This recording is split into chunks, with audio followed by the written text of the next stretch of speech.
Okay, thank you for the moderator. Now I want to explain about pragmatic equivalence. The first material is what is equivalence exactly? The dictionary defines equivalence as being the same, similar, or interchangeable with something else. In translation terms, equivalence is a term used to refer to the nature and extent of the relationships between source language and target language text or smaller linguistic units. Equivalence in translation is a translation where the source language and the target language must be relevant. And the next is, what is pragmatic equivalence? When referring to indicators and strategies of avoidance during the translation process, implication is not about what is explicitly said, but what is implied. Therefore, the translator needs to work out implied meanings in translation in order to get the source language message across. The role of the translators is to recreate the author's intention in another culture in such a way that enables the target language reader to understand clearly. Pragmatic equivalence refers to words in both languages having the same effect on the readers in both languages. Okay, the next material will be explained by Julius tomorrow. Okay, the next, after explain pragmatic equivalence, and the next aspect in a pragmatic equivalence, there are two aspects: coherence and implicator. Okay, the first, coherence. Before we know about coherence, and we have to know about cohesion. Cohesion concerns the surface relation that govern and shape text. Therefore, the meaning of coherence, namely coherence, is a network of conceptual relations that underlies surface text as perceived by language user too. So that network of surface relation that connected word and expression with word and other expression in the text or cohesion also helps to draw conceptual relations and then semantic relation and can be clearly understood through cohesion. In translation, coherence, same with sentences that are addressed to the public, it is likely that they will not do the things that are in the sentence to be translated, but the translator must also intervene and modify the translated sentence properly and continuously. And in coherence, thus coherence is not really a property of text, but of the event or situation and of the people and things involved in it in coherence. Before that, coherence also is mostly the center. It depends on the ability of the hearer or reader to interpret a stretch of language on the basis of two people, like this, his or her expectation and expression of the word, which in their turn are influenced by the society for person or people as he or she live in work. For example, he looked like Frodo coming down the mountain.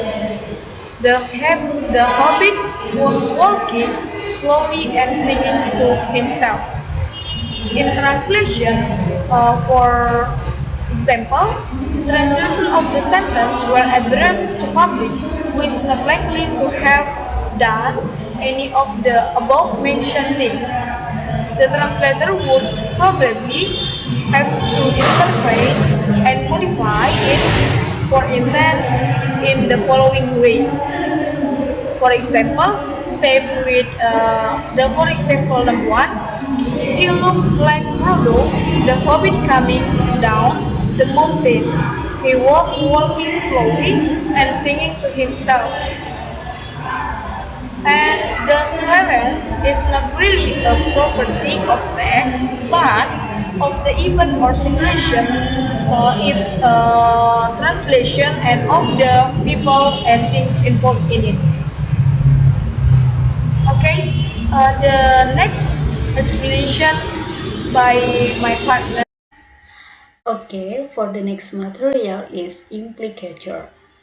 Implicature is achieved through context and the information about the setting and the participants. It helps understanding what the speaker means or implies than what he literally said. Implicature in pragmatic equivalence will form off between what is said and what is implicated. Distinguishing through conditional aspect of meaning as what is said and conventional and conversational implicatures as what is implicated. Implicature meaning is totally different from idiomatic meaning. Idiomatic meaning is conventional, whereas implicature is totally dependent on the context, and then implicature help us to understand the meaning which are beyond literal, where a translator has to analyze implicatures in order to retain the contextual accurateness in the target. Implicature refers to what the speaker means or implies rather than what she or he literally says. Implicature must not be confused with idiomatic meaning. Idiomatic meaning is conventional and its interpretation depends on a good mastery of the linguistic system rather than on interpretation. For instance, in the following exchange, A. Shall we go for a walk? B. Could I take a rain check on that? The interpretation depends on knowing the meaning of the expression take a rain check in American English and will be if you don't mind, we'll do it another time.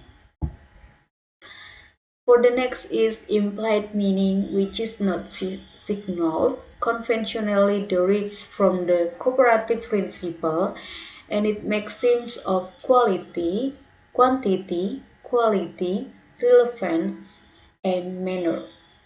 The first is quantity.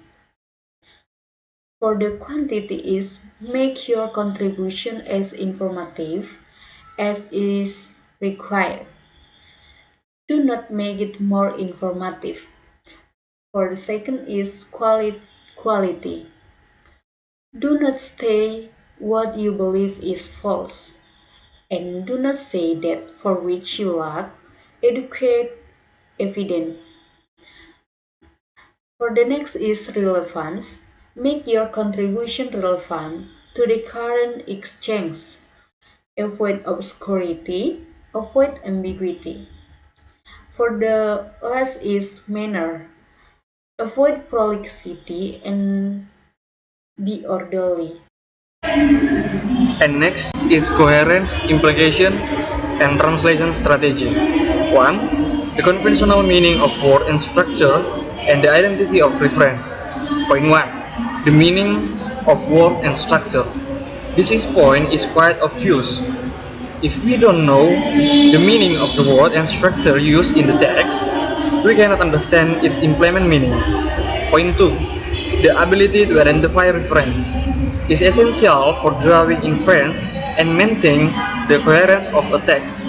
The mention of a type of a food or of a functional character for intent that is unknown to the reader can disrupt the continuity of a text. 2. The cooperative principle and its maxim. According to Grace, the maxim of a cooperative principle are not arbitrary but a feature of rational behavior, although not all linguists agree with him and consider the possibility that the principle and its maxim are not universal. 3. The text content or participant and situation.